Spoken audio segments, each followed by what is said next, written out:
Hello, hello! So here we are with two great guys from the far America who was so kind to join me for this interview. And on the right is Matt Euklund. Hello, Matt. Howdy. And on the left is Andy Mesa. Hello, Andy. Hello. Thank you very much that you allow to make an interview with you because recently there is a campaign on the Kickstarter for the game Stationfall. The Czech viewers of our channel already know about it because we made a special video about it. But I hope we will dig a little bit deeper with you into this game. But at the beginning, I would like to tell who you are, who you guys are. And shortly, from my perspective, Matt is the designer of the game, and I found from the Andy that there is a position which is called developer, and I didn't know what does it mean. So can you explain me what is your relation and why one of you is written as a designer and the second is a developer? What does it mean? This is Matt's game. Obviously, this is Matt's creation. Matt is the brilliant man that behind this ridiculous idea of a game. And my job is just to kind of wrangle it into something that people can play. That a regular person could play. So it's the equivalent. A developer is the equivalent of, like, let's say, an editor in a movie or a book, or just somebody that works on the rules and just getting the rules to an accessible place. Play testing and getting the game to just really smoothing out the edges, fleshing it out, polishing it up, getting it to a place that it is more presentable than the kind of very sharp edges of the initial game. Yeah. Mm-hmm. How you feel about the relation, Matt? How is there a percentage how you value your amount of work and this work? You will say yours is 99% and Andy's the 1%, or? Now I'm glad you asked this question, because I know Andy is waiting. Andy has been waiting for this answer, because just very recently Andy made an assertion that he felt that he had worked more on this game than I had. And this set off all sorts of alarm bells in my brain. How is this possible? It can't be possible. I've been working on this thing for years and years. It can't possibly be true.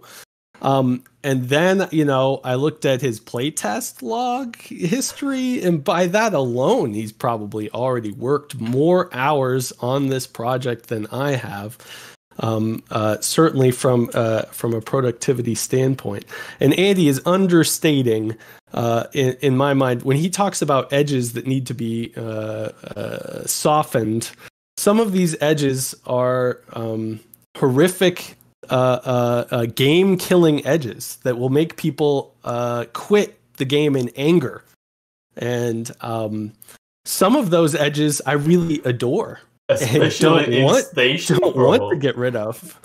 So it is a constant give and take, push and pull, and the hope is that between my stubbornness and Andy's development work, that something awesome will come out the other end. And so far, so good. The project is dramatically improved from when I originally brought it to Ion. Okay, so you are a brilliant, stubborn designer. This is the definition of Matt Euklund. Okay, both agree on that. That seems to be a staple of the Eklund. Two for three. I'll take 2 for 3. But this, I'm certainly very proud of Stationfall. Stationfall is I'm usually somewhat cynical about these things, but I think Stationfall is legitimately innovative, and I'm hopeful that some percentage of people out there in the world will love and adore the game, and I certainly hope a lot of people get to see it and play it. No, I take your word. And in which way is innovative? In which way is innovative? Now, I'm going to go ahead and bring up my favorite term for Stationfall, only because I can't have any sort of appearance publicly without mentioning the term tactical intrigue. This is a tactical intrigue game, as far as I understand, the first of its kind, in as much as it fills a social deductive role, but certainly without socializing or social interaction being the central element, and without deduction being the be-all end-all of the game. You're manipulating a shared tactical space, literally a space station, with a bunch of weird elements on board and resources and ways to mess each other up.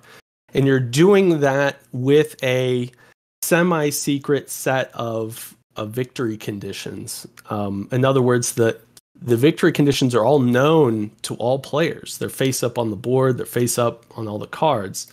It's just you don't know which player has which victory condition. And they may not have even chosen their victory condition yet. They have the ability to switch victory conditions during the course of play. So you're constantly trying to analyze the board from a tactical perspective. Which of these characters can best help my position, while simultaneously plausibly maintaining some sort of facade so that your identity isn't immediately deduced. And all of that is built on top of the fact that at any time a player can reveal themselves and try to seize the reins of the game and seize their own destiny. Because up until they do, anyone can control pretty much anybody. But during the course of play, players will start to reveal themselves, reveal their plans. Those plans become public, and then it's who put themselves in the best position tactically on the map that's going to win the game. That's the goal, at least. It's a constant tweaks, constant fixing of language, and we are trying to make all of the minutia, the little strange bits of the station, sort of get out of the way. They're useful and usable, but we don't want them to be so complex that it puts people off from playing the game. It's a double-edged sword because, of course, those same little neat little tricks are what create some of the coolest stories in the game. So we just keep working at it to see which pieces are worth keeping and which are not. So if I can add to what Matt said, I think I also think that this game is very innovative. But I think the way that I see games is, what question is this game asking, right? Like any game that I play is like, is this asking an interesting question? And, what is the answer to that question? And I think this game is essentially, what if you made a PAX? What if you made because the games that a lot of the games that Matt has worked on relate to the same level of intrigue that he's talking about, where you're playing from the shadows, right? Like you're kind of you're not really playing as a unilateral player. You're kind of affecting the things that are in your sphere of influence. Right, and this game is similar in that way. So what if you had that type of game be a hidden role game, right? Like the hidden role genre outside of Battlestar Galactica and really not much else has been very simple and very kind of shallow in its gameplay. It's been they've been basically party games. So when people think this seems like a lot for a social deduction game. And that's unfortunately the way that people see that genre. And I feel like what's really interesting is that it takes a hidden role mechanic and it adds that level of depth and strategy and just allowing you to do things that you haven't really done before in these types of games. Just being able to control what if you weren't one character? What if you could control every character and everybody tries to control every character, and you're all trying to pull off a heist, and it's a different heist, and you're trying to use the same people to pull off that heist.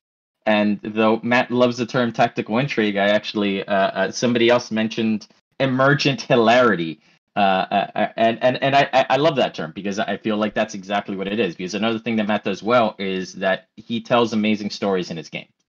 I think Pax Porfiriana is, tells one of the best narratives of any game I've ever played.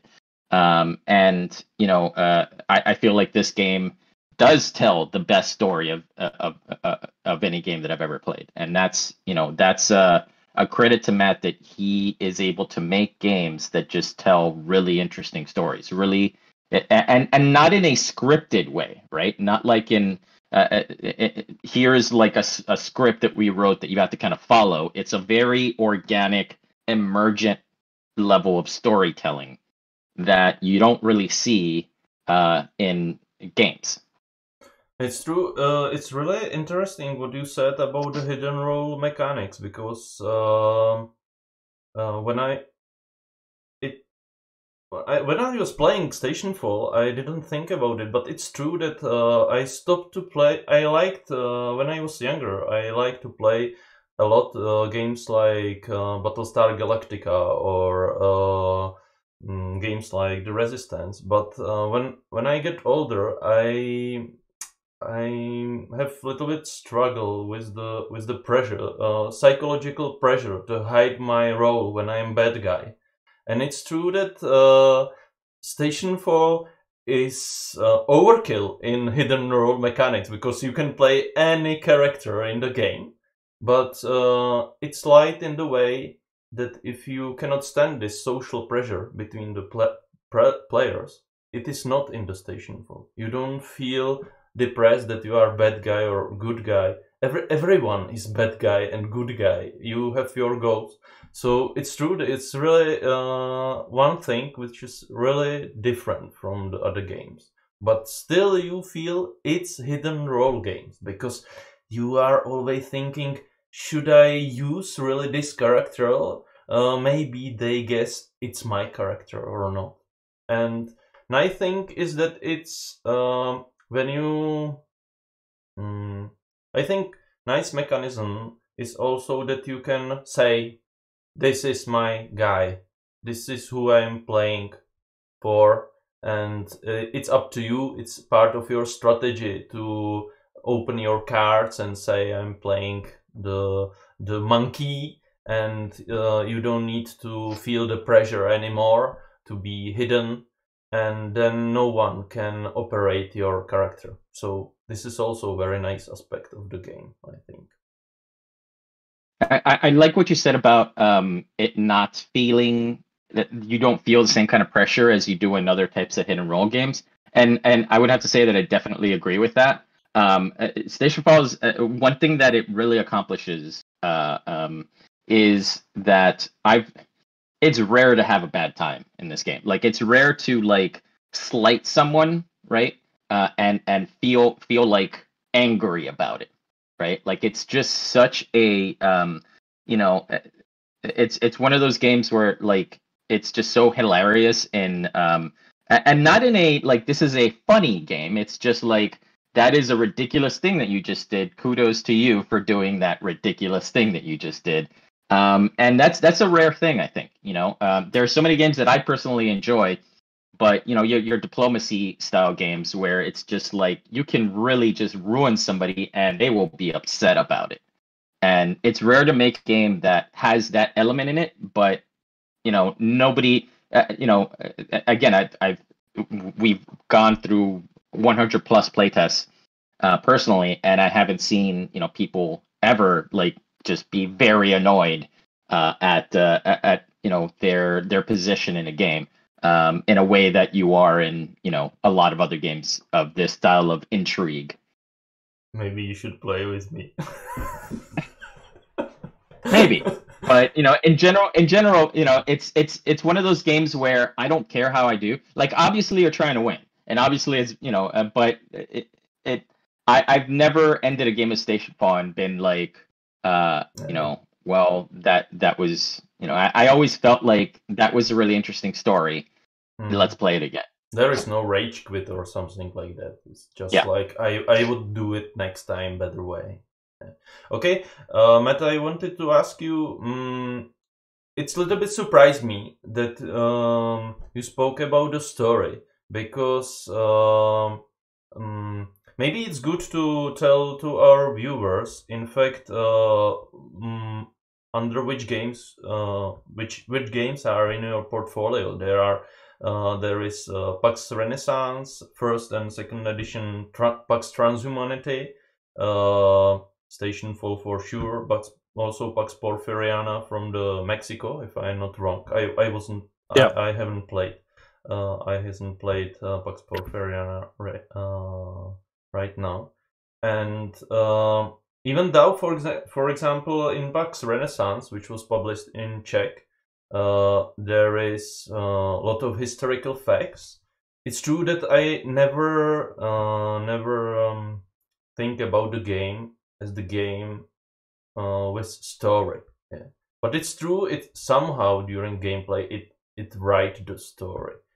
But when I was thinking about you as a designer, I never thought that you will be the one who will be speaking about story. How important is the story in the game? And it is one of the aspects you really wanted to plug into the Stationfall, or it just pop up but by itself?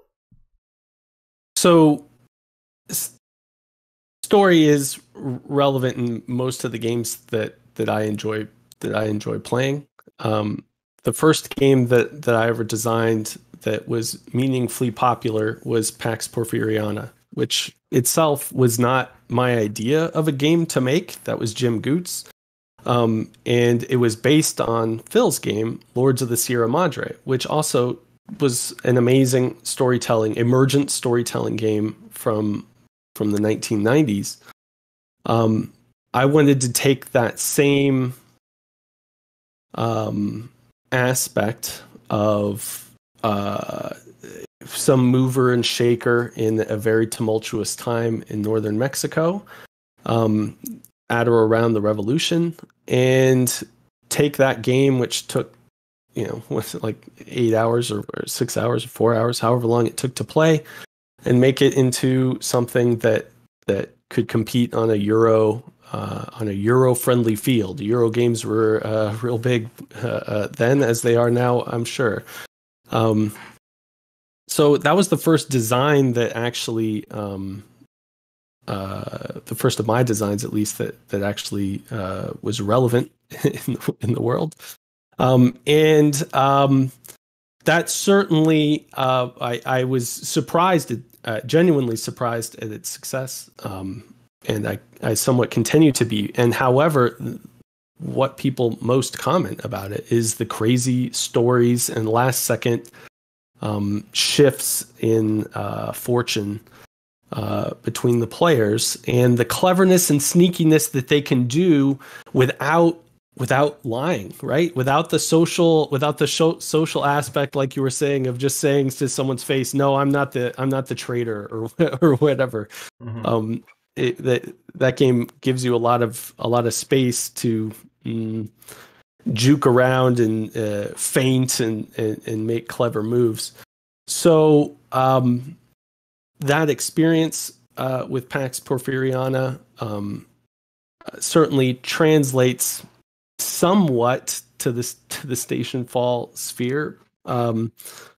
I pointed out in one of my recent designer diaries that the fact that Stationfall's characters are all in a shared marketplace and are claimed by players using cubes of their colors is an aspect directly taken from Pax Porfiriana, as well as Pax Transhumanity and every other PAX, as far as I know.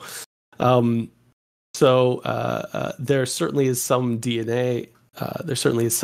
There, but there's just the idea of a tactical storytelling game. I think had legs, and there's lots of inspirations from that, including the Vesuvius Incident and the Artifact and other similar games.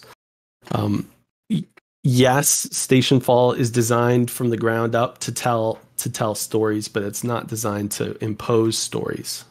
The stories are built by the players during the course of play. Other than that, we just let the chips fall where they may. I have a question for Andy, because I know you are doing a lot of playtest, and if I watch Stationfall just pragmatically, it's no party game. It's strict game with strict rules. There is no I don't know how to say intuitive rules. You have for anything you would like to do, you are doing actions. You have 2 actions for your turn, and everything is prescribed. So from this perspective, it's some kind of, it's like Euro game, you know. It's a strategical game where you make a movement to grab something, kill someone. How you balance and how you polish these things that the game still tells story, but have strict rules? Because I know it's not easy task, you know. That's a good question. Number one, I'm sure Matt enjoys you calling his game a Euro game. I appreciate that. The question of, you mean, like, how do you like it, or you start to hate me?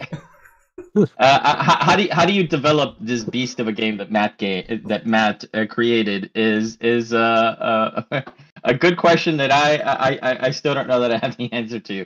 It is, I mean, it's a sandbox game, which I think is what you're referring to. It is a game where you can do many things. I mean, you know, the 2 to 4 player game has 18 million combinations, and all of those combinations are a different game, and even one of those combinations can be a different game every time. I playtested the introductory setup, the beginner setup itself, you know, a dozen times, and that game plays out. It's the same characters every game. Even that game plays out differently every time. So the question is, how do you develop something like that? How do you balance something like that? And the answer is that, well, you don't try to wrangle something like that. It's not a Euro game in that sense. It's not going to be perfectly balanced. What you're going to try to do is just keep it within the just keep it within the limits of what is possible, right? Like if you see that, you know, a character is always winning, you know, that's something that you can develop for. If you see that, you know, people are just not having fun now because ever since this rule was added, which has happened. Matt and I both have situations where we spent hours making, you know, coming up with a rule that we think is so great, and then it lasts exactly 1 playtest before just everything falls apart, and it just, you know, it's terrible. That's really what you need to test for, is just, you know, make sure that the game works, that the game doesn't break down, that people aren't, you know, that but in that sense, it's still, you're still trying to keep it, you know, within the realm of, like, you know, making sure that this game plays as a game, but don't try to, like, corral it, like, oh, you know, like, everyone has to have everyone needs to be within, like, 2 points of each other in every given game. You know, because that's not, you know, or this person, you know, this needs to be perfectly, every character needs to be perfectly balanced again, because it's impossible to do.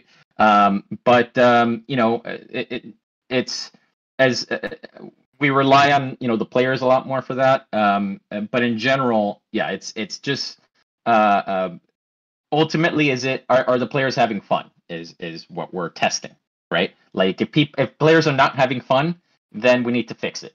But as long as the players are having fun, regardless of whether it's balanced or not, you know, that's really what we're testing for. Yeah.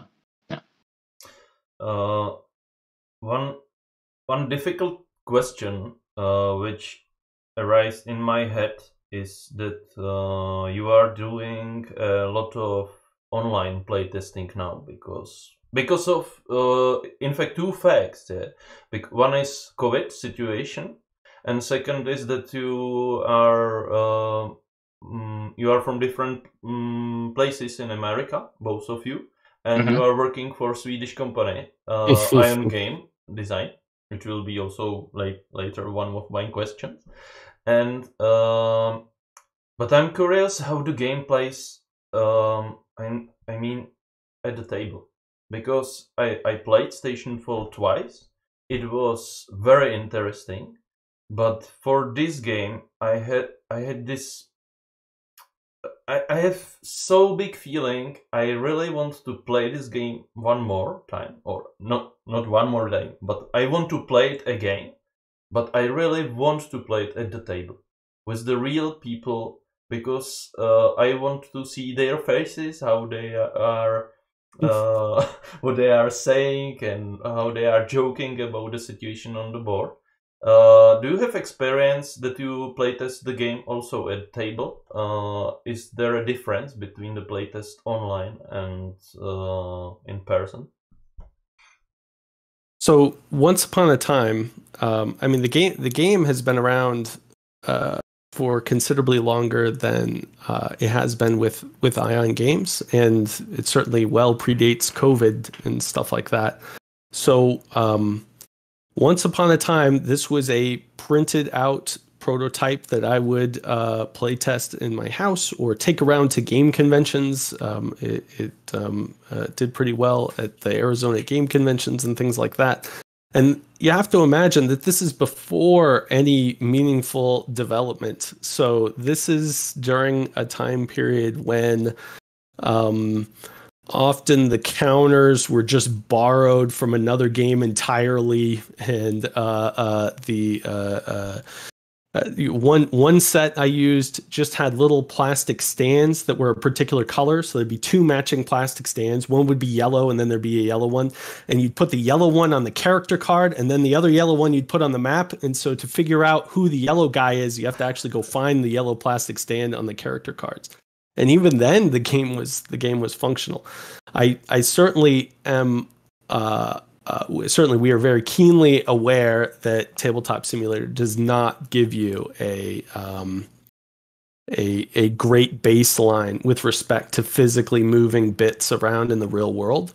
And we are aware of the issues regarding shared information on cards that are publicly visible but can't really move around because they've got components on them and things like that. And I think Andy will be able to describe in more detail some of the efforts that are being taken. Yeah, so there's pros and cons to both levels of development. There's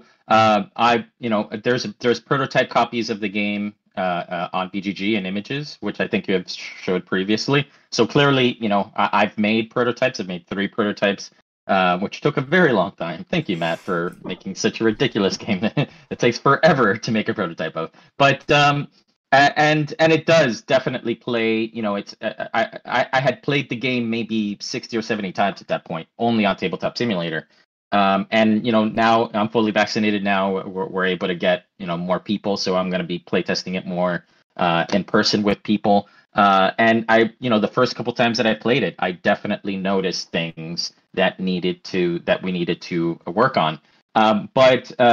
So there's definitely and I've really hammered our team at Ion about this, about how we need to make sure that it's accessible, that everything that we do physical play test, that test, make sure that everything is visible, make sure that people don't have, because when you're in Tabletop Simulator, you can just press the button and see a thing, and nobody can see you seeing the thing. But in person, if somebody is seeing you look at a thing, so we need to make sure that's why we added the character dossiers, and why we have like a lot of things that work in that case. So yes, definitely physical playtests are important, and it is something that we're working on, and we're very cognizant of this, as Matt said. However, Tabletop Simulator has been amazing for game development. Because, as I mentioned, it takes me on average about 8 hours to make a prototype. And anytime we make a change, particularly if it's a major change, you have to update the prototype, to do that. So it takes a very long time to do that process. And you have to find local players that are willing to play it. Whereas in Tabletop Simulator, you can do a change just immediately. Like as soon as you have the art for it. Matt, found this out himself. Like he would basically just, he would mock something up in a couple hours, and we would be able to play it. we would have a new map or like new tokens or new cards or whatever, and that the amount of iteration you can do is so much faster than you can do live that it is. I think this game would have taken years longer to do if we had not been using Tabletop Simulator. So there's pros and cons. Obviously, you need a combination of both, and we are doing a combination of both. But there's I was someone that hadn't used Tabletop Simulator before this year, and now I couldn't live without it. Like, it's so necessary for fast iterative development, particularly in a game like this where you constantly have to test things over and over and over and change things and tweak things. That is just not possible when you're using a physical prototype. I think this year was, in some sense, breakthrough for board game design. I think the shift to the online development started for many producers, but also many companies start to not requesting the physical prototypes, but they just playtest the game on the TTS or Tabletopia, and afterward they decide if they will buy the game for the local production and so on. And I think there is also one specialty, because you can say, "Hey guy, I was playing this evening Stationfall with Matt Euklund. It's incredible. I played it with the author." And I know maybe you don't think about it. You don't think it's so special. But even for me, I met few authors. I made interview also with few authors. And it still feel this, it's the feeling. You play the game with the author. It's there is a possibility to play it with the Matt. It's so great, So I think. Yeah, I actually I had that same experience actually. CO2 was one of my favorite games, and when the second edition of that came out, I was actually able to play it with Vital Lacerda. I'll give props to Vital Lacerda. He was working on Tabletopia 4 or 5 years ago. He actually developed most of his games on Tabletopia. He was a big early fan of that system and used it for his development. And he had his developers, Julian Pombo, he's in Uruguay, and Pauline Cow is in New York. And he would play test with, and it was great to play the game with Vital Lacerda, who was one of my favorite designers. So yeah, and the other great thing is, it's such a low barrier to entry, right? Like, it's so easy to just say, here's a Tabletop Simulator mod, just play it. You don't have to have somebody make the mod, make the game. We provide a print and play if you want to do that, and people have done that, but it's a lot of effort, a lot of time, a lot of money, a lot of ink. Whereas you can just load Tabletop Simulator and it's there, it's done, it's scripted, it does a setup for you. And like you said, you can play with people around the world, including with the designers themselves. Okay, yeah, guys. I want to jump on board and just say what amazing Tabletop Simulator has been. Like Andy, I had never used it before this year or before the last year and a half, whatever. I want to give a shout out to Scott Peltz at phasingplayer.com, who actually made the very first Stationfall mod. I wouldn't have even and taught me many of the basic skills to try to be able to update files and move things around and do stuff like that. I mean, it really was a big moment in trying to figure out the future of Stationfall.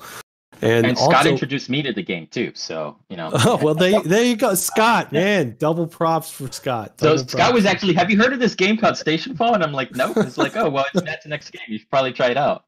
And I was actually going to be in a game with Matt and Scott, and then my appendix burst, so I wasn't able to.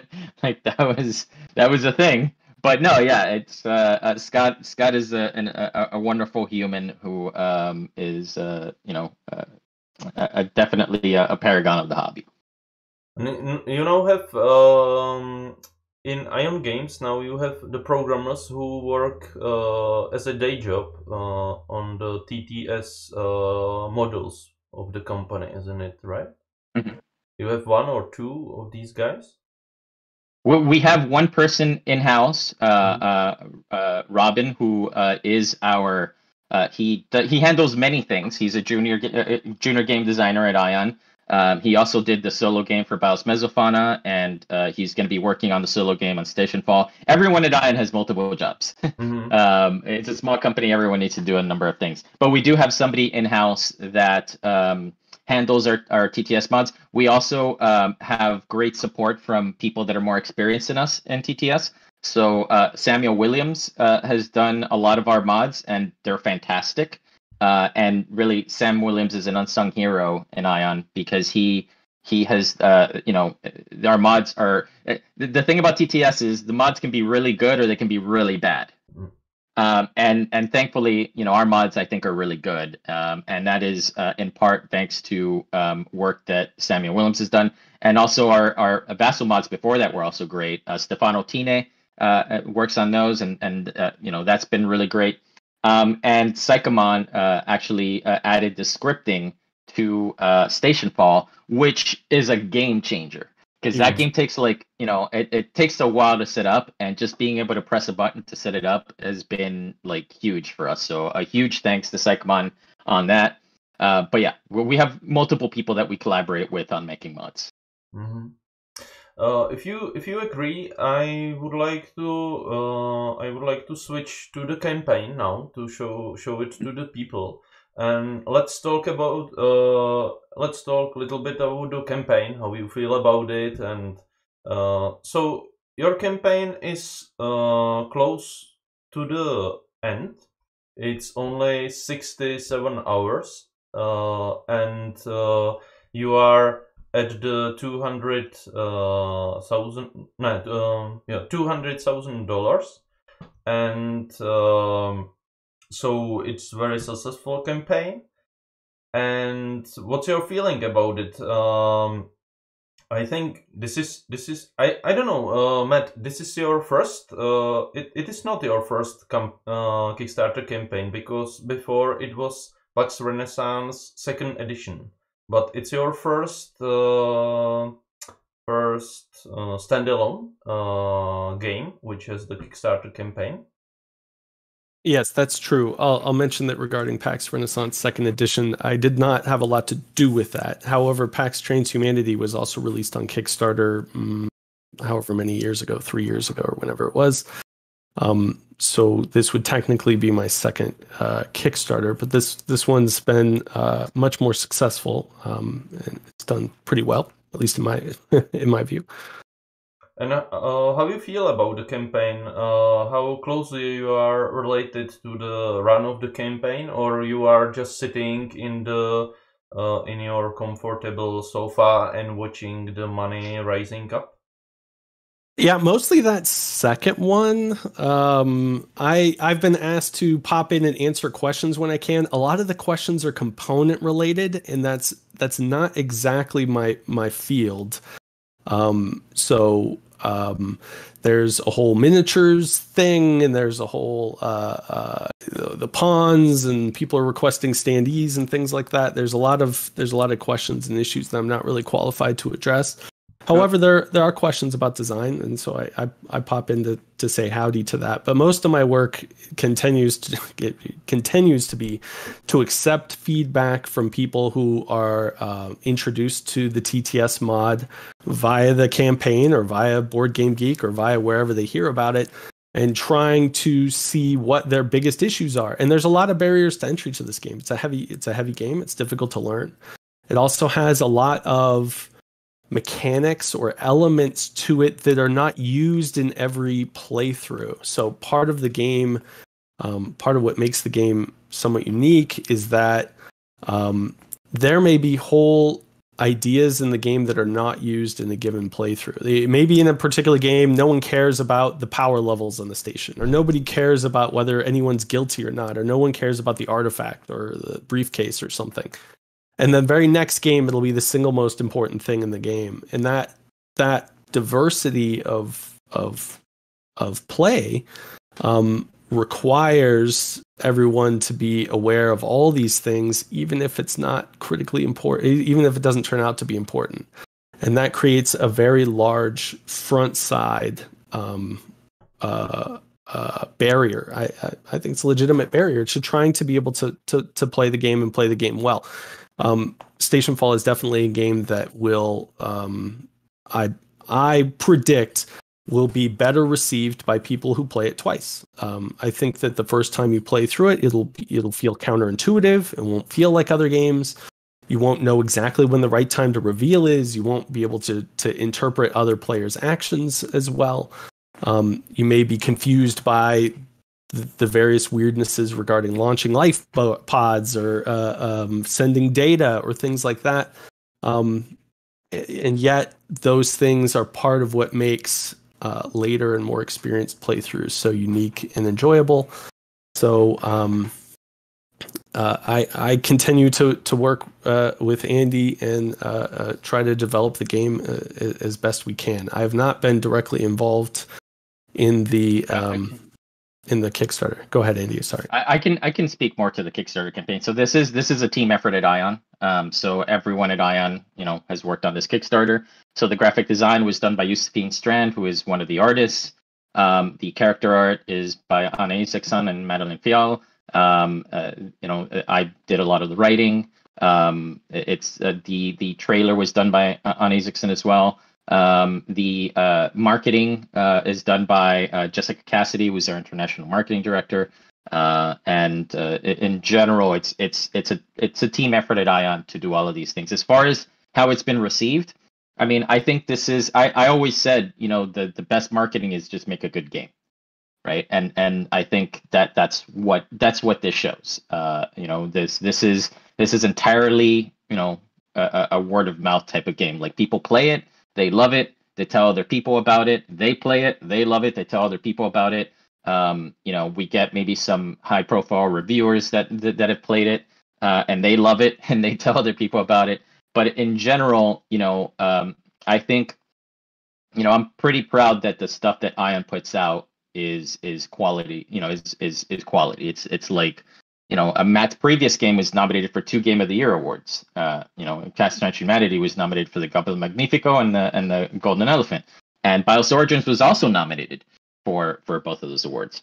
And PAX Renaissance was also not I think that concentrating on making the game good is its own marketing, right? Like, it's just, if you make a game that people enjoy. There's other factors to it. Obviously, you need to have a lot of things that thankfully we have. We have amazing artists that are working on this game. The art in this game is fantastic, and that plays into part of it, right? We all have a soft spot for Matt's art, but that was a part of it. There's a lot of there's a lot that goes into something like this, and again, when you concentrate on just making it a good game, making it a game people enjoy, people have fun playing, that is its own reward, its own marketing. Yeah, I really love the graphics of the characters. They are really marvelous. I really love them. Yeah, it's feel. What, if I can be honest, it's in some sense very interesting to see how it looks like, for example, the former projects like Pax Porphyria and now see the Stationfall. It's like two different universe. I don't say it's wrong, that's anything wrong with Pax Porphyria. It's only a completely different world of graphic design. I cannot compare it. But I really like this progress. I saw the steps, how especially the cards of the characters developed, and the map how it developed, and it's incredible to see the beginning and the end. It's and now it's the characters. I really love them. The art is really beautiful. And I wanted to just one note. I totally agree what you said, Matt, that you have to play the game at least twice. When I played for the first time, I was confused. I wasn't able to grab all the rules. I don't think they are difficult. In fact, I think in some sense they are quite intuitive, and when you just don't think about it so much and just think about. In my second game, I played like, okay, I want to kill someone. I need some tool to kill him, so I use the tool, and he has a helmet, so I need a gun. And it's like that. It's simple.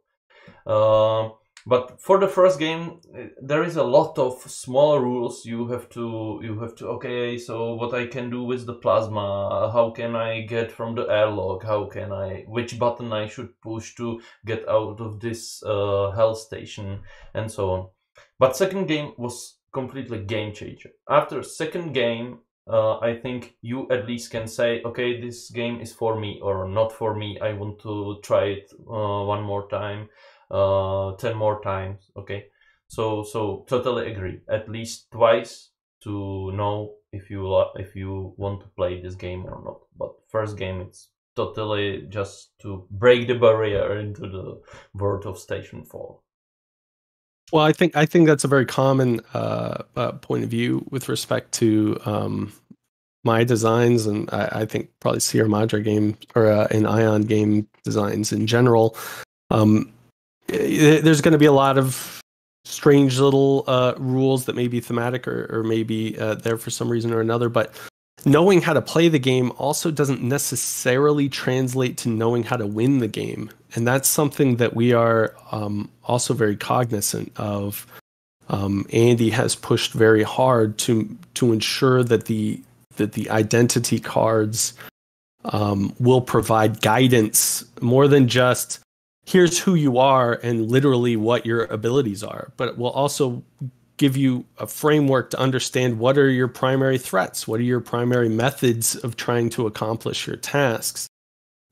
This sort of guidance is completely lacking in PAX Transhumanity, for example. When you sit down to play PAX Transhumanity, it is entirely possible that you will practically bankrupt yourself in the first 2 turns and spend the next 8 turns just trying to get your finance board back into some semblance of functionality. You're talking about me? About my first game? This is normal. All part of the process. This is all part of the process. So it's funny, when I played PAX Transhumanity, that was the big barrier to getting people to play the game with me. There was, Scott Peltz, coming back to him, a Phasing Player, he actually did a good teaching video, and then Heavy Cardboard did a teaching video as well. But no one had done a how to win video, right? And I actually made one of those. In my video, it wasn't long. It was 15, 20 minutes long. But it's this is what you should be thinking about. I'm not going to explain the game to you, but this is what you should be thinking about. This is what, in your first few turns, you need to think about this, you need to think about that, you need to, these are some moves you can make. And people have told me that, that video is what made the game finally click for them. They knew the rules, but they didn't know what to do. And as Matt mentions, that's something that I try to do in all the games that I develop, is how do you win, right? Not just how do you play the game, but what should I be thinking about? What moves should I be trying to, and not, it's not a do this and then do that and then do that. It's just, here's the things that you should be aware of, right? Things are here, watch out for this, consider this, sometimes this happens, which kind of, you can play the game 5 times and only realize then these things that you can realize in, the strategy tips for the game is a paragraph. It's, 2 or 3 sentences, but it's enough to kind of get you aware of certain things. And that's definitely, that's part of development, right? That's part of making the game more accessible and more, softening some of those edges. As much as I love those sharp edges in games, personally, I love a game where, it's just, it's like playing in a sandbox full of razor blades, right? I love those types of games, but when you're trying to market a game for the masses, it's not quite as successful. But yeah, that's something that we're definitely cognizant of, and Ion, as Matt said, Ion, I feel like games are there's several types of games, and I like to view games by how many plays a game has. Some games are good for like 5 plays, some games are good for like 20 plays, some games are good for hundreds of plays, right? And the best game that is good from your first game to your 100th game. That's it's really difficult, but it's a thing you can do. At minimum, we want a game where you can play it 100 times, right? We want a game that it may take 5 games before you get into it, before you understand it, but like you can then play 100 games of that and still be entertained. And we hope that we have accomplished that with the games that we've made. You mentioned already a few times Ion Games, and in fact this is for me really big question. Why 2 American guys are working for Swedish company?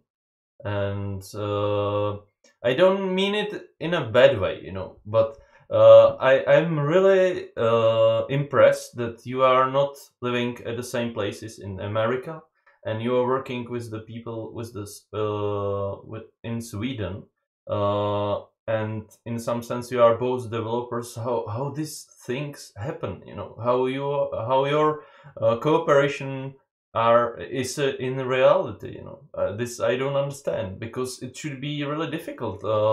I work with the designers. One of my friends is also in the chat, and we really appreciate that we meet in person, that we sit over the game and work together and discuss the topics.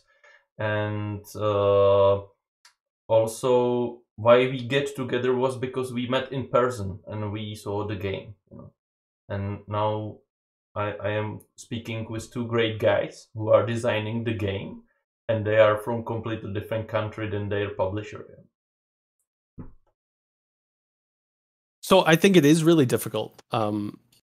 In reality. Now, Stationfall, I was lucky. I had met Yoon previously, and Paul Keller previously in person, because Transhumanity originally was a Sierra Madre game. It was in the course of development and publication when Ion Games partnered with Sierra Madre Games.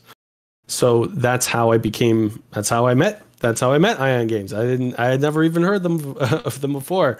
And so I was fortunate to have met those guys at Origins, and I'd met Yoon even well before then.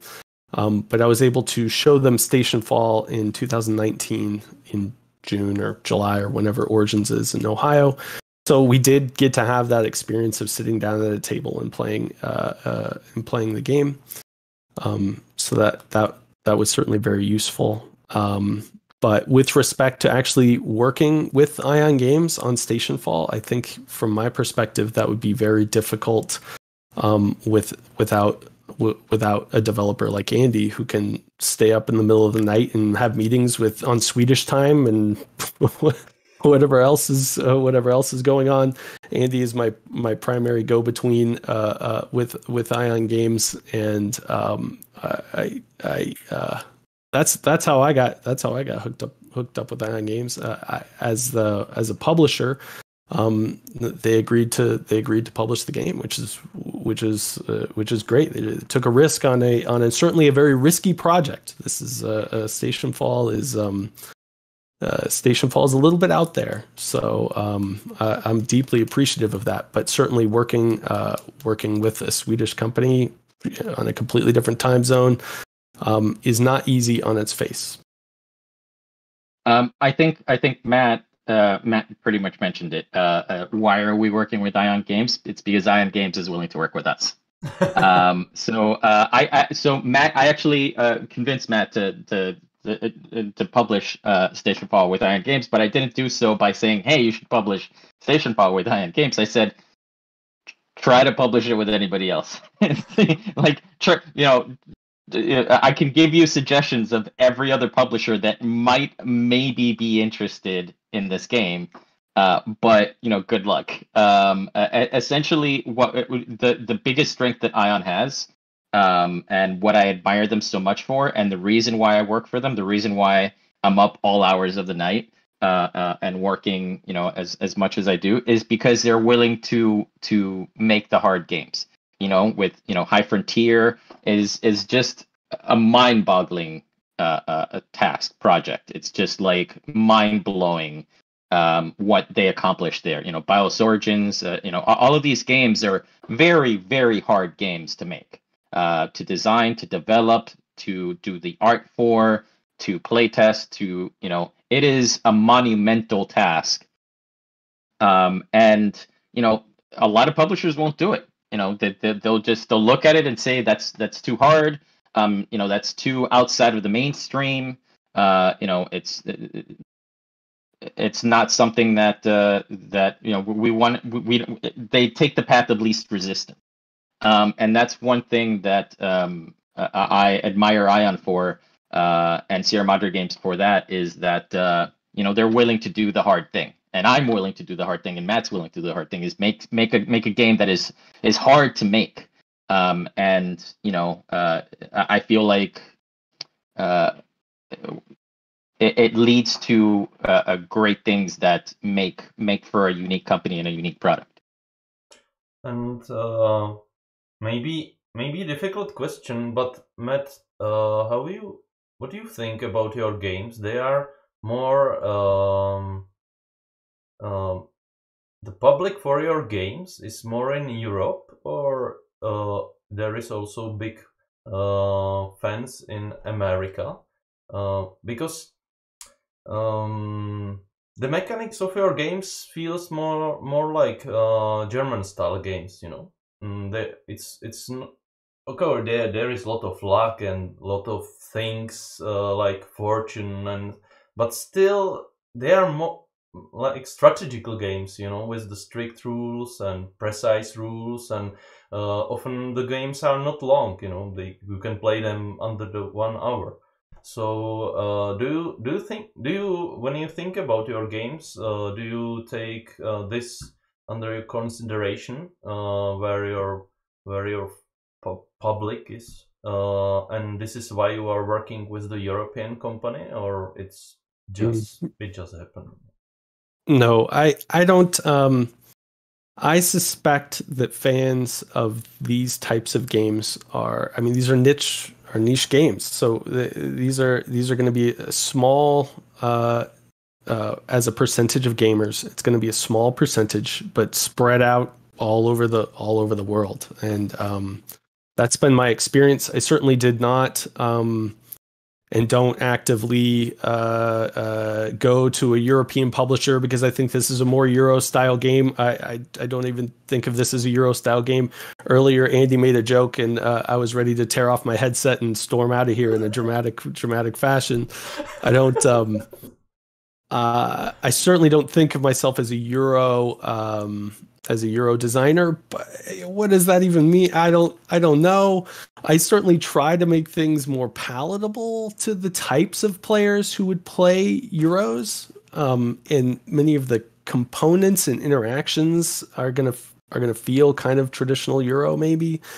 But when you start to get into the nitty-gritty stuff, I think that sets us apart. And just going back to what Andy said, we're certainly whether we are going to succeed with any given design, we're certainly aiming to create a unique game, something that actually broadens the already extremely broad and very versatile horizon of the gamosphere out there in the world. And that's what we're trying to do. I think that this is changing. I think that Phil, when he originally moved to Germany, and he had various reasons for it, but he told me that part of it was that he felt his games were more popular in Germany than they were in America. And I can't speak to that. It may have been true maybe 10 years ago. But half of our audience, half of our sales go to the US. So it's definitely, Americans definitely do like our games. And I don't feel like it's, if you're talking about like Euro compared to like traditional like Ameritrash games, I would say that that it's a little bit of both, if not leaning more to the American style, because it does have those more kind of thematic elements, and it does add a little more randomness. Than our games have more randomness than, say, it's more of an experience game, right? Like our games are more, you're just you're in it for the experience. You're not necessarily in it to min-max points. So I wouldn't say that it's a particularly European crowd, and certainly I don't we don't market it as a European style game. But our most we very much appreciate our European customers, and all of our playtests have been with primarily European playtesters, which has been great for a variety of reasons. We can test things for non-English, non-native English language speakers. We can do a lot of things with European playtesters. Peter has been amazing, as you know, in helping us, and just in general, we very much appreciate all of our customers, but we've had a lot of help from the Europeans in developing this game. So this game was developed. This game was developed in the cloud, right? Transhumanity sphere. This is the cloud sphere. There's no nationalities out there. It's a bunch of random people all over the world hanging out in a Discord, swapping stories and making suggestions and doing whatever. And I'm very grateful to anyone and everyone who contributes to that. We read all of those notes. Many of them have turned into actual mechanics or changes in the game or in game terminology. And I'm always astonished at how cosmopolitan the crew is. I'm also curious about what's the relation between the era Sierra Madre or company Sierra Madre Games and to the recent production by the Ion Games. It's like that the product merges or were taken by Ion Games, or Sierra Madre Games doesn't exist anymore, or what is the relation between these companies? Is there any relation, or it's just because original Phil games and I think Spak Porfiriana was published by Sierra Madre Games, and now most of the products was shifted to the Ion Games. So for those who don't know the details, can you explain that? So Matt doesn't work for Ion, so he can't really speak to that probably as well as I can. So I'm gonna basically give you a very brief overview of how this played out. Essentially, Phil obviously is the longtime publisher of Sierra Madre Games, going back decades. And Phil ran into some trouble where and he was good friends with Yoon from Ion Game Design, a separate publisher, for years before that. Yoon is he's listed as a developer and a playtester and designer for even some old Sierra Madre games. And it came to a position where Phil essentially wanted something a little more stable than, I guess, the situation that he was currently in. So he went into an agreement with Ion Game Design where essentially Ion would hire Phil, and Phil would produce Sierra Madre game designs, and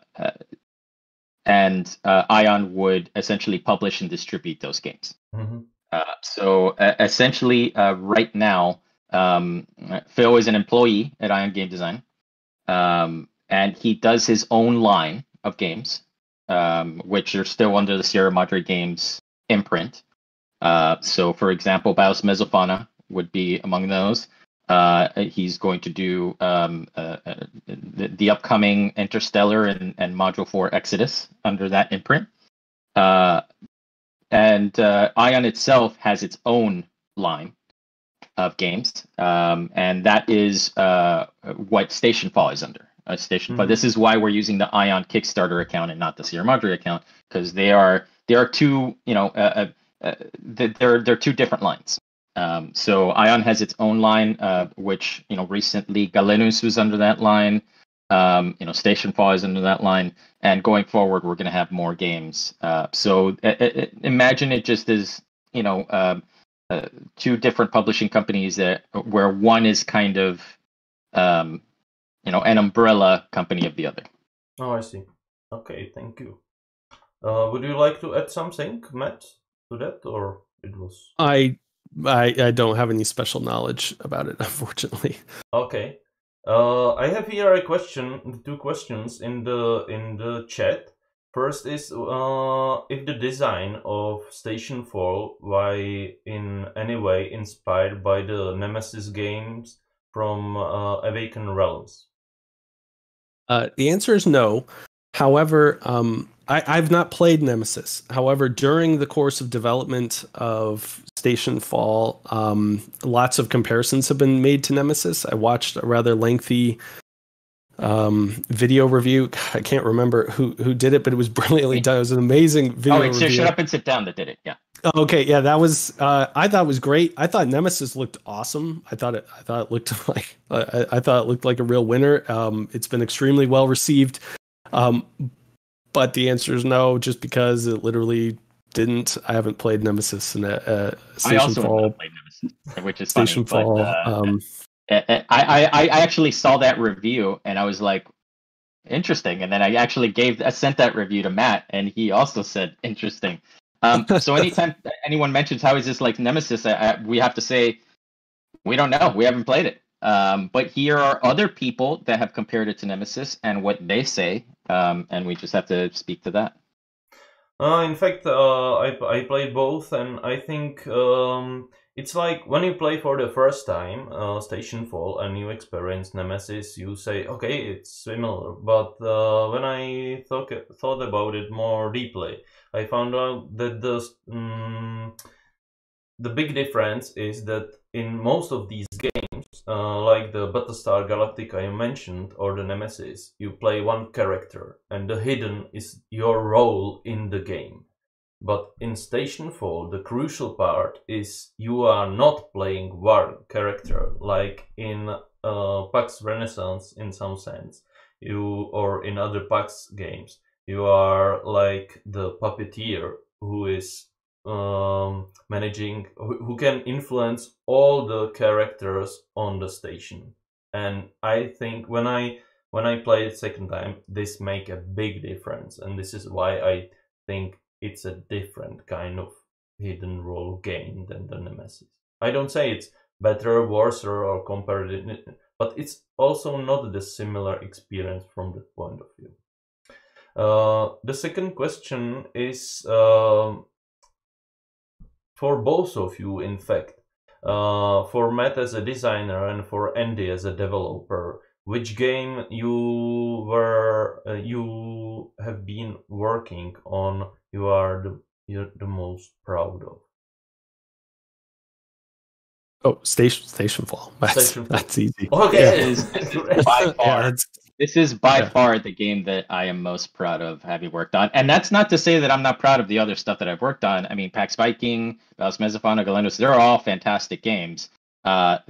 This is just, there's only 6 games, I think, that I've rated a 10. I told Matt this recently. I was like, and I don't rate games 10s easily. I usually have to play a game, 50 plus times before I can, legitimately think that this is a game that I'm always going to enjoy playing, and I expect that will never change. And it was maybe a month ago that I told Matt, hey, I rated Stationfall a 10. That's it's a rare thing for me. Out of 1,000 games, there's only like 6 games that I've done that to. And there may be some bias there, but I genuinely think this is the best thing that I've worked on.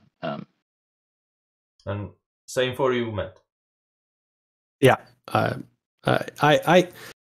I am, like Andy, proud of my previous work, and yet often when I revisit it on those rare occasions that I do, I sort of shake my head. Just like yesterday, someone was asking a question in the PAX Transhumanity Discord about some obscure timing of the commercialization event or something like that. And I just shook my head. I was like, what was I thinking? I could have made this so much clearer. I could have done this so much better. You hadn't met me yet. Yeah, there you go. There's always the second edition, man. And we still need to make crankpots. So Oh yeah, don't give me some. Creekbot has legs, man. That game could go somewhere. But previously Matt's most, I think, I don't know if this, I don't want to speak for you, but I believe that was your previous proudest achievement.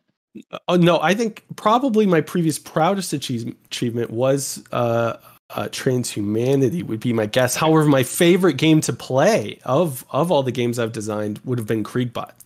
And it would be hard to convince me to play Transhumanity anymore. It would be very easy to get me to play Creekbot. Really? It's not that Transhumanity's bad. These projects, there's a certain amount of exhaustion when you're associated with these things, and that's just the way it is. But when it comes to, I mean, Stationfall is it's its own beast, and it's really I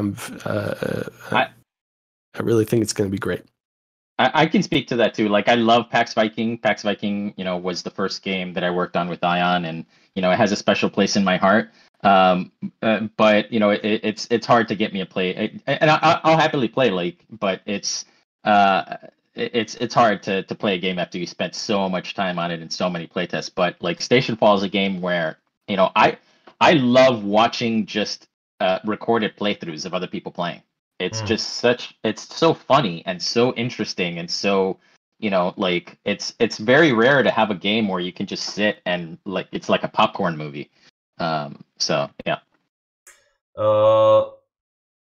I saw the picture of the probably first prototype of Stationfall, which probably was called Castlefall.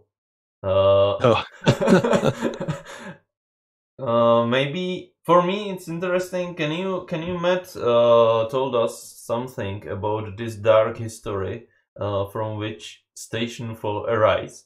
What was the original idea, and how it come that now from castle and the Middle Age conspiracy was brought into the present or future to the station in the space? Oh, well, I'll mention that Castlefall didn't survive long enough to make it to a prototype. So I never actually printed out little bits and moved them around. I have many prototypes of games that didn't survive their first attempted playthrough, but Castlefall didn't even make it to that. Castlefall was originally conceived of 10 years ago. I don't know, a long time ago. At the time, the Artifact would have been my favorite game. It was incredibly difficult to play, to set up, to moderate, to do anything with. But it was a really remarkable game. I had just sort of a vague idea. I was reading a lot of George R.R. Martin or something at the time. I don't know when. And I just had sort of a vague idea that, hey, maybe we could do this, but have everyone sitting around a table with the same board. The Artifact is a quadruple blind game. It's practically unplayable. My guess is the total number of people who've played the Artifact, like actually played the game, is in double digits on the planet, is my guess. I tried to play it and it fell through. The one time I tried to play it at a convention. For people that don't know, the Artifact is an expansion to a game called the Vesuvius Incident, Last Frontier. Yeah. The Vesuvius Incident, that was designed by Phil and Matt Euklund in 2001. No, that game's actually designed by Neil Sofji and Mike Wasson. No. I mean the Artifact was. Oh, the Artifact, yes, wasn't. I don't know. I don't know the year. It was 1993 by Fat Messiah Games, Mm-hmm. and then the Artifact is an expansion to that was designed by Matt and Phil Eklund in 2001. And as he mentions, I haven't played it, so I can't speak to it too much. Maybe Matt should take that. But it requires a moderator, and it is a very difficult game to just have happen. So yeah. Yes, as an aside, I'll mention that before COVID, it wasn't much before COVID. I don't remember exactly when it was. I did successfully get a game of the Artifact off in my house. We had one set up on a coffee table and one map set up in the kitchen and one map set up somewhere else. and I forced all the different players to, I was the moderator, obviously, and I forced all the players to only communicate by text message. So they would just be text messaging each other as they ran around this thing. It went off successfully. It was a fun game, but it was exhausting and reminded me of all the barriers to trying to play that type of game. So Castlefall was just it wasn't much more than that. It was just the idea of trying to take some of the hidden elements of the artifact, combine them in a situation where everyone's sitting around the same board. I also really liked a game called Citadels, which was around the same time period, which had sort of a role-choosing mechanic in which you secretly pick some interesting medieval character every round. And so some of the basic ideas of having a whole bunch of different interesting medieval characters out there with which everyone could interact with, but you would secretly be one of those guys, that was the original idea of Castlefall. And the whole thing was going to take place in a castle, obviously surrounded by, I don't know what, some sort of invading force. And then the castle was imminently gonna be taken. And so everyone's trying to accomplish whatever their secret goal is. And so it had a map, it had some cards, and it had some things like that. But it just didn't jive. It didn't make a lot of sense to me because it implied two of the things that exist in Stationfall. Is one, basically perfect knowledge over the location of all characters at all times and all items at all times. When you're playing Stationfall, everyone's sitting around a map. All the items are out there to be seen. And the only exception to that is there might be a folder of secret information or something, somebody's blackmail materials or whatever. You don't know whose that is, but you still know where it is, and you can reliably know that it's there. The second thing is that in Stationfall, you can influence any character at any time. Now, this could be just you revealing previously set up a previously planned plot or something like that. But it could be you literally radioing that individual and trying to convince them or trick them or whatever into doing your bidding. And I read a lot of sci-fi. Werner Vinge has a lot of really interesting sci-fi sort of intrigue games where things aren't always, or books, which where things aren't always what they seem. It just made a lot more sense to be in space, and then of course it shares some of that DNA with the artifact, and a month later, all of a sudden the whole thing's back in orbit and start over. But he was afraid if it was set in a medieval castle, people would think it would be a Euro game. So yeah, right. That's right. Well, this was going to be an American castle, Andy. It was going to have an American flag. It was going to be, Budweiser can moat. It was going to be a full-on eagles everywhere, whatever. What I really maybe you will think that I'm stupid, but I really love the switch for jammers and cameras. I know it's strange, but I really love this. The feeling. It's. There is no switch. It's just you just push the button. But when you do this, the mood on the station change completely. It's like for me it's like absolute game changer. Because now you can kill everyone everywhere, and you don't care about the consequences. Nobody can see you. You can transmit any information. What about you, Andy? Is there something you really adore about the game? Some special thing or some character you really love? It's like. I do love that, and there was, talking about the development of the game that went through that the jammers and the cameras pretty much have stayed the same in the time that I've been working on the game, but there was a lot of iteration and development on exactly what you're talking about, that level where everyone's like, all bets are off, like, stuff is about to go down now. It used to be that we had like a yellow alert and a red alert. And, once you got to like red alert, it was like, that was the game changer. And, we had so much. I'm really proud of, I think there was one problem that we had with the witness penalty. Mm-hmm. And, Matt and I just iterated on this endlessly. The witness penalty was such a problem for such a long time. It used to be where you just couldn't attack somebody when you were in when you weren't in red alert, and then we removed that because the pacing of the game was weird, and we needed to kind of not be tied down to like a specific number of turns where you can and can't do something. Then we tried like a witness penalty where you had to get rid of cubes and stuff like that, and it didn't really work out. And I remember we were kind of hash this out, and we talked about, I previously mentioned, well, what if you mark somebody? What if somebody, once they attack somebody, that they're marked and they become like, they have a guilt marker. And we hashed it out a little more. We talked to Cole Worley, and kind of just tried to, usually when I'm stuck, I try to talk to other brilliant people that I admire, that that I look up to try to get their ideas. I'm constantly asking questions of people that are smarter than me. Because that's I'm just all the time doing that. And we hashed this out a little more. We came up with kind of the current guilt track that we have now with the innocent and the suspect and the guilty, and it led to a lot of things that we can do with the game that we previously couldn't.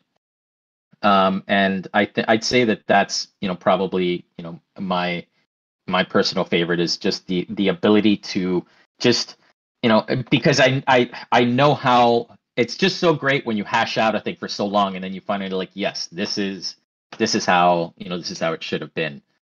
So that would be it for me. I think it is a very cool mechanic, and it's like many of them in the game, sometimes not really relevant in your given playthrough, but it also helps tell a really cool story, right? I mean, if the stowaway escapes with this, that, and the other thing, they're about to win the game, and then they slap the cuffs on as they get out of the escape pod because they committed some heinous act on video back on the station. That's cool. I don't know. That's cool. Yeah, and that's ultimately what we come back to, right? It's like just this doesn't seem right. This doesn't seem thematic. Doesn't seem like a witness penalty. Like you get cubes. What does that mean even? But it makes so much sense that if you do a thing, you become a suspect. And if the evidence gets to the authorities, you become guilty. Like it makes sense when you think about it, but it took us so long to get there. But it's obviously the right answer once you like come up with it. Yeah, and having it relate directly to players rather than characters was also critical part of that. Do you have a favorite mechanic, Matt? Or or a favorite mechanic in the game, or just a favorite part of the game that appeals to you in particular? I know you like seeing stuff light on fire. Oh yeah, I do. That's a good. I think that's a fair point. I enjoy the fires.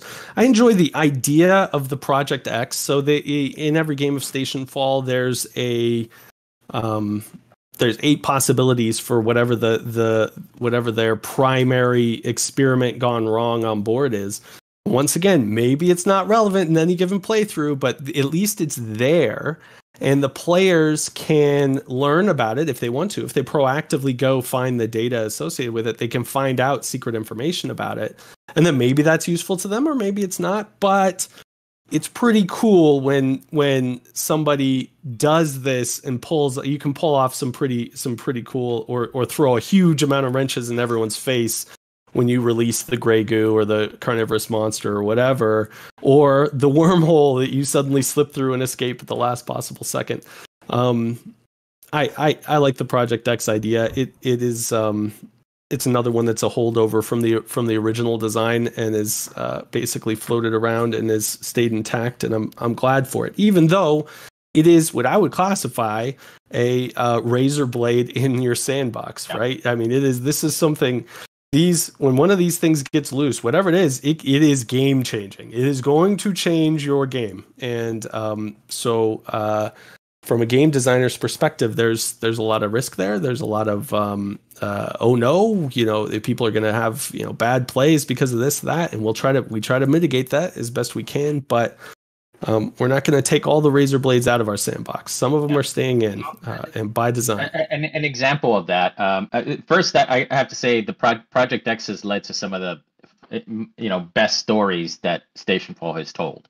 When we're playing a game and somebody plunges the station into blackout, and then the death ray because they think that the monster is going to get out and it's going to kill everyone, and it turns out it's actually the death ray, and someone goes to annihilate a pod, and suddenly I need to it's just and then the death ray, you thought that you escaped, and suddenly you go from getting 11 points to getting -1 point because somebody just shot you with a death ray that you didn't expect, or any number of things where it's like the tentacle monstrosity shows up and it's gonna just ruin everyone. And yeah, that stuff is really great. But speaking to Matt's point about what is the level of razor blades that you want in your sandbox, some of the best games that we played also had the aliens and moles, which are not currently in the game, perhaps in a future expansion. And those told some amazing stories as well, with the time traveling, and the moles, and the alien huntress. I missed the alien huntress; she was great. But it's a thing where it was just too much. It was just too much to develop. It was too much to try to test and figure out, and too many moving parts. And you definitely want some of that, but you don't want it to kind of get out of control where you can't really manage the game anymore. So, you don't want it to be, a very vanilla experience. You definitely want some of those very dangerous elements to them, but not so much that it becomes basically just, like spaghetti going through your hands where you can't really control the game at all.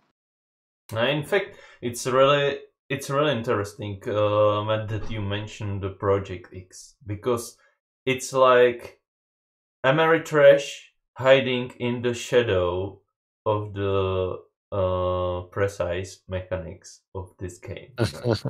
It's like, okay, I am here. I am the randomness and something you cannot predict, and some character want to get me out, And in fact, I was surprised that I like it. I like, usually I don't like these kinds of absolute randomness in the game, that someone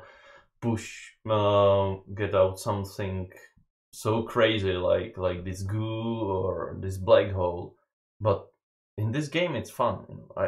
I like it because the atmosphere of the whole game just fit well with this element. If it will be everywhere, if everything in the game will be random, I won't like it.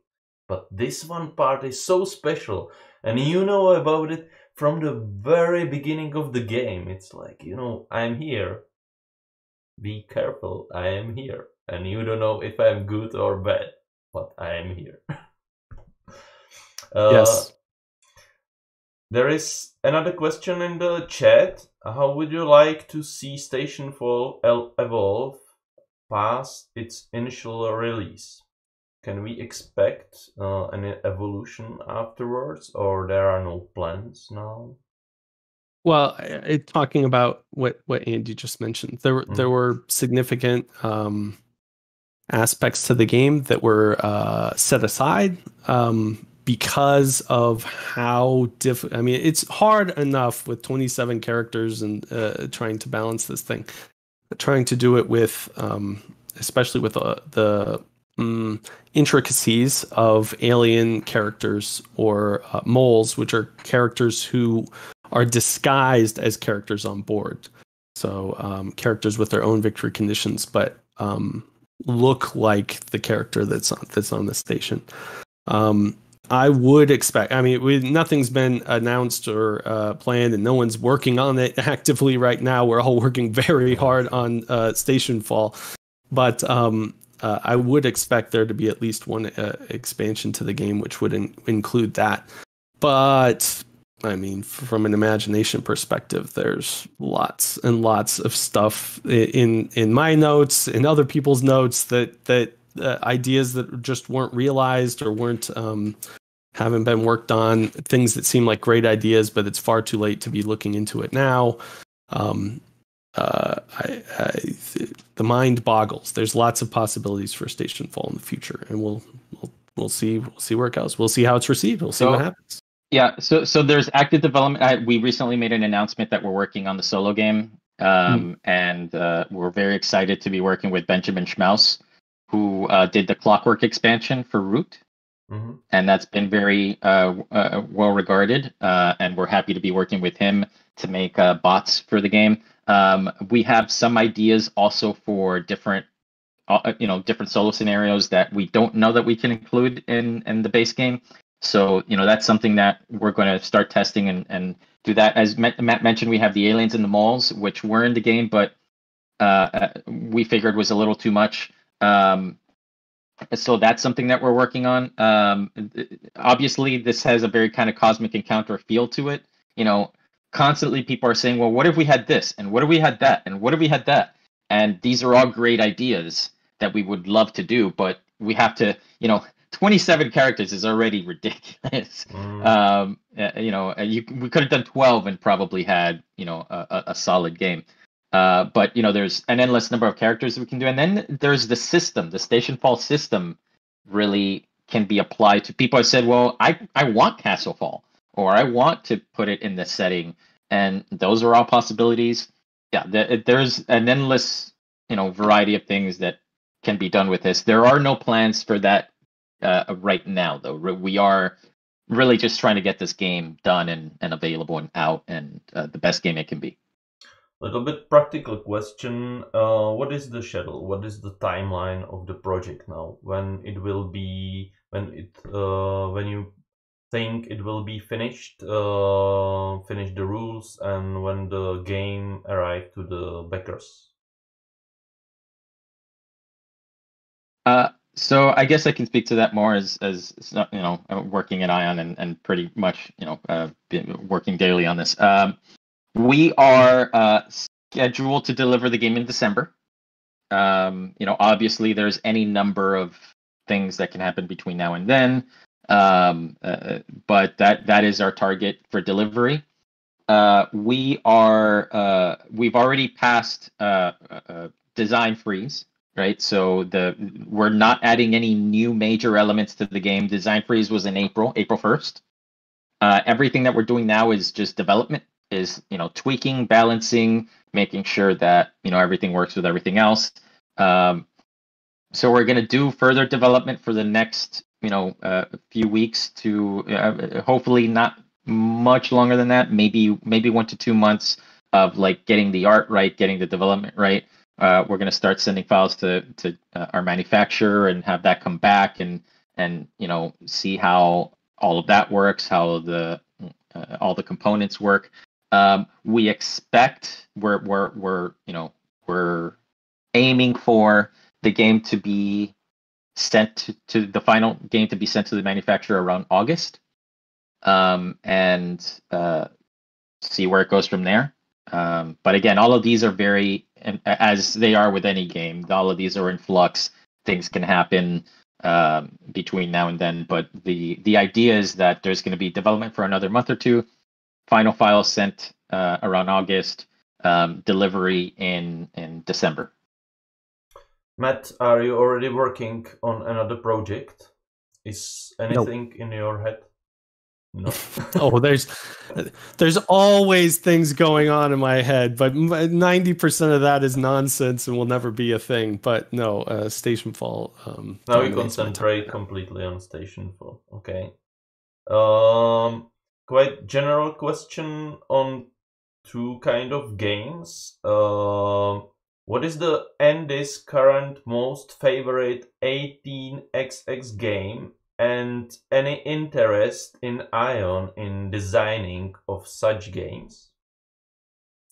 I'm also curious about this game because we are big fans of these games. Thank you to whoever asked that question. It's Mira I appreciate who was making the interview with me with Pizen together. Right.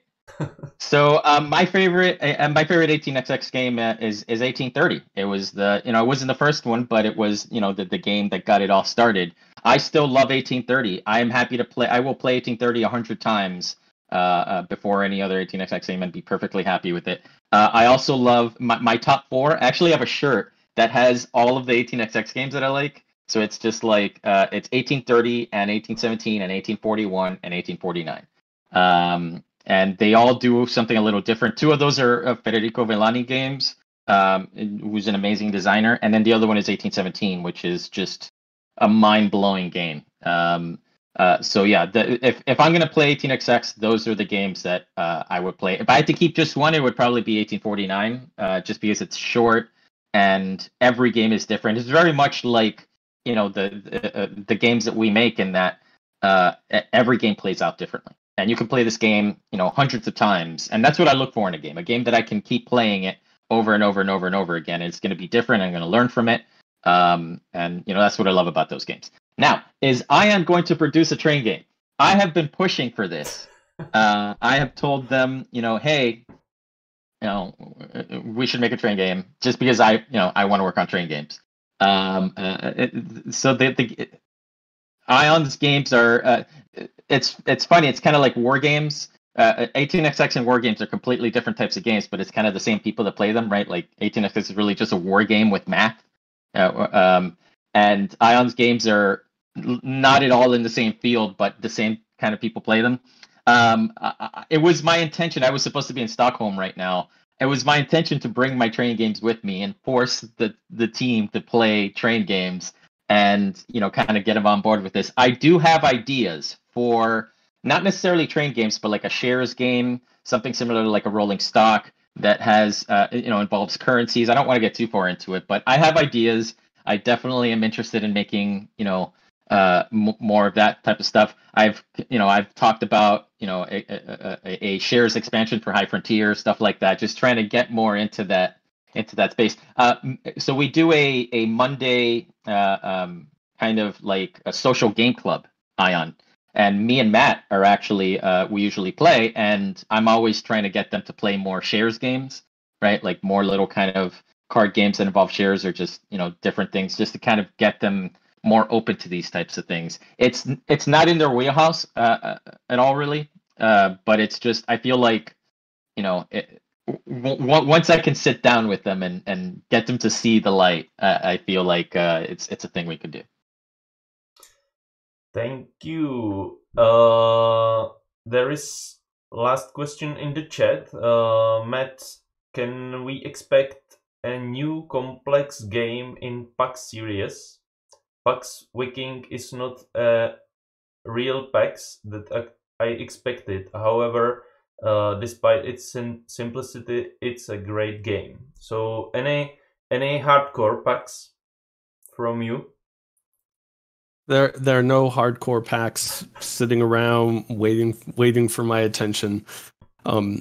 There are numerous half-started endeavors on paper, which usually, any of these PAX games, you gain sort of a very temporary interest in a subject matter, and you're like, wow, this is great, and you read a bunch of books about it, and you take a bunch of notes, and you're like, this is going to make a great game, and then 2 months go by, and you never actually take a step. Sometimes that will become a game, like PAX Porfiriana or PAX Transhumanity. Those were very specific interests that I had for some specific period of time. But there have been others that just turn into a whole bunch of notes somewhere that never see the light of day. That's the only things that exist out there. But of course, the PAX concept, it certainly doesn't have to involve me. There may be others with great ideas about what the next great PAX game should be. And we encourage people to submit ideas to Ion. We do have a submission page. I look at those submissions. We're happy to accept ideas from other developers and designers. It's like Matt said, it's a system that anyone anyone can use and make the next great PAX with. I mean, that's what Cole did. Cole basically just took the idea and ran with it, and PAX Pamir is a fantastic game. I have here notes, for example, about the future projects, but I have the idea. I think it would be I think bad now to continue with this topic now, because I think our interview was really nice about the Stationfall, and I don't want to break it into another part. And I propose, if you would like to, maybe we can make in future another interview about these separate topics. But I have last two questions, one for Matt and one for you.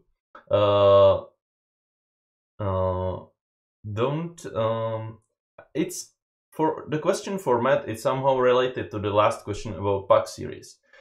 Isn't it a little bit weight on your shoulders? The history of you and your father, that you are always, when people think about you, that you are the PAX designer, and everyone expects from you the new PAX game. And in fact, the Stationfall is the new breath in your designing career that you are releasing from these I don't know how to say it appropriately, but I mean, you really would like to open your wings and go in many different directions, or how you feel about, or you just don't think about this. You design what you want. I on a fundamental level, I don't think about this. But that said, originally I had not a lot of expectations for PAX Porfiriana. And I should also mention that I didn't invent the concept of PAX. I named PAX, but the concept was invented or conceived by Jim Goot, who was a partner of Phil's back in Sierra Madre Games. He's the one who identified that, hey, look, Euro games are big. Maybe you should make your games in such a way that people who play those types of games could at least start to understand and get some of the theme and story that you're doing. And that became the PAX game. Now, I named PAX Porfiriana and not Paz Porfiriana because PAX would be more universally usable and recognizable for other time periods, because we did have the hope that maybe we'd be able to translate other of Phil's Lord series into PAX series, and that eventually happened with PAX Renaissance. But no, I did not expect it to become a big deal or the start of something big. And do I sit around thinking about, well, my next game's got to be a PAX game? No. But that said, Phil is a giant. I mean, he's a giant in board game design, right? And I can't get away from the fact that he has taught me and inspired me throughout my whole designing career. But a game like Stationfall, which is not directly associated with Phil, and it takes, as you said, a different tack and things like that. Maybe it's the start of something big and different and separate from PAX. I don't know. I don't know what it'll look like. I'm under the impression there's a lot of games that end with fall. That's been a running joke in our Discord group, that every game that comes out now has fall in the title. And Stationfall certainly didn't start that trend. There was a lot of falls before Stationfall. So we're not going to see probably another fall game, but another tactical intrigue game. Now we're talking. Stop trying to make it happen. It's not gonna happen. Pizen is proposing 18xx plus Stationfall will be unstoppable or in Express. I've actually said that Stationfall is kind of a train game, because your two of the characters actually move for free. One moves for free through dead bodies, and the other one moves for free. Essentially, you're building a railroad of chaos, and you're using that to get around. And it's a very logistical game, not unlike like Roads and Boats, where it's like there's a lot of logistics, a lot of pick up and deliver, and a lot of moving around. So it has some elements. It's just not as in your face about that. It's really more about the story, and that's how it should be. I mean, to re-answer actually the question that was asked to me, my favorite 18xx game is John Company. Mm-hmm. And the reason why is because John Company is a train game that isn't about like it's about the theme, it's about the story, it's about the it has all of the same elements. It has shares, as running companies. But it's more about the people and the inner workings of it. And to me, that if we were to make a train game, that is what we would do. We would do something like John Company. Where it's more about like the internal machinations, like Pax Porfiriana and Lords of the Sierra Madre before that. Those were train games. They have railroads. They have, you're doing stuff in them, and you're building, kind of connections and stuff. But it's more about the experience. It's about the story, and anything that we do would be in that. It would be about the history. It would be about the theme more than it would be about, just math. I see you are really crazy about train games. Pax Porfiriana and John Company is the train game. I am in shock. They're totally train games. And the question for you: you are now developer, and when the shift to the designer arrives, is it your plan? People. So before this, I worked in the tabletop industry as I would host gaming events and just work in cons and stuff like that. And just I did a lot of reviewing of games, teaching of games, kind of curating games, and that was my job essentially, was going through 1,000 games a year and curating a selection.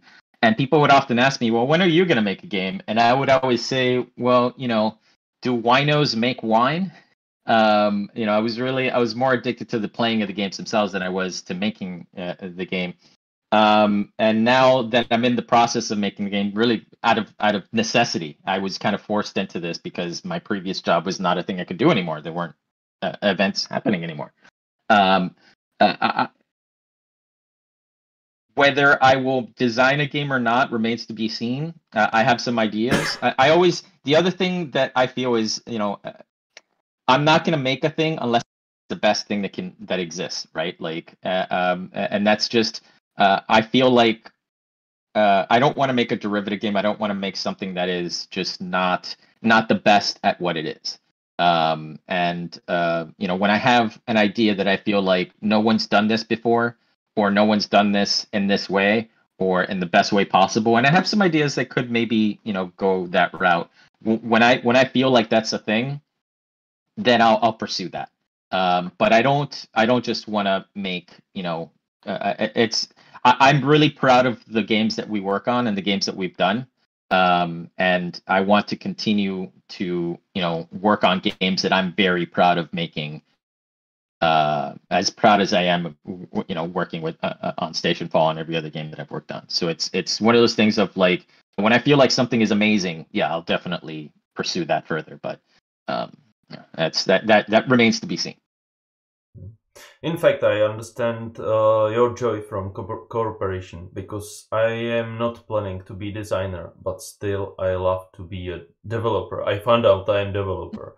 And I really love it. There are no plans for my games. I'm too lazy to make the prototypes and create all the details. But I love to work with the designers and give them, I don't know, not advices, but help them to polish the game. So in fact, I completely understand that it's great joy for both of you to work together. When you see how you are cleaning the Stationfall and moving forward, and when one is stuck, the another is helping each other. So when I work with designers, I often tell them, like, listen, it's not my job to tell you, like, when I say that this is bad and it needs to be changed, it's not my job to figure out like how to make it better. That's your job. My job is to tell you this is bad and it needs to be fixed.